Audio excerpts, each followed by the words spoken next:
Jim's like the autism whisperer to my son. He's very good. He's the only one who can get through to him. He's He was. And there was some connection in some way, whether that's, I don't know what it was. So now that's completely broken off? He doesn't visit your son? No. Jenny McCarthy's shocking confession on the Howard Stern show that her ex, Jim Carrey, dropped her son after they split. The big debate, does Jim owe it to her son to stay in touch even though he and Jenny aren't together anymore? It's a showbiz love drama. You heard it. Jenny McCarthy is saying that Jim Carrey turned his back on her autistic son after Jenny and Jim broke up. Jim and Jenny dated for 5 years, and during that time, Jenny's 10-year-old son, Evan, became seriously attached to Jim. But is it unfair to expect Jim to stay in touch with Jenny's son after they split up?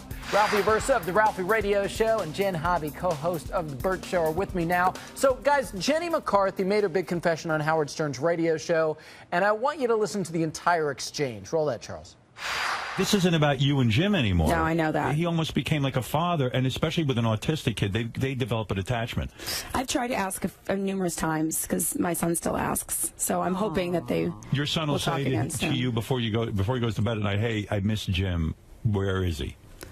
Almost weekly. Wow. And so, have you told Jim that?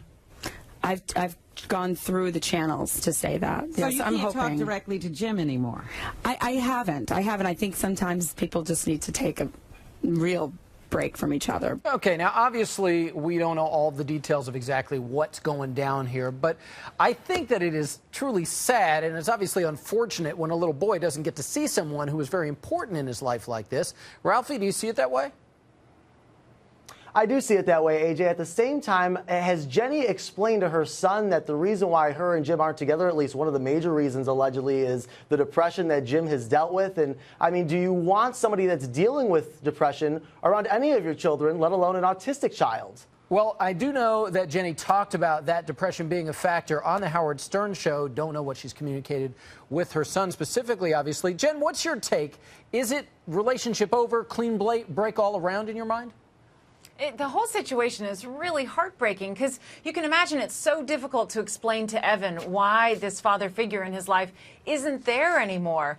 But I do think that Jim Carrey's right. A clean break is what they need here. It's very confusing for the child, but at the same time, if he and Jenny aren't going to be together, he's got to be able to move on with his life, and Evan's got to go with her. Yeah, and being in and out of Evan's life may not be healthy either, obviously. And I can tell you, Jim Carrey's already striking back at Jenny McCarthy. Listen to what he just said. He said, "I will always do what I believe is the best interest of Evan's well-being. It's unfortunate that Evan's privacy is not being considered. I love Evan very much and will miss him always." That's what he's telling Showbiz Tonight, Ralphie. And I get that. Do you think that Jenny maybe said too much? Absolutely, and doesn't this happen all the time when somebody goes on Howard Stern's show? He has a way of getting this private information out of celebrities. I wish I knew how to do it. I'm trying to get a little better at it. But Jim Carrey's absolutely right here. Jenny McCarthy maybe needs to take some of that laundry and get it back onto the private side of things.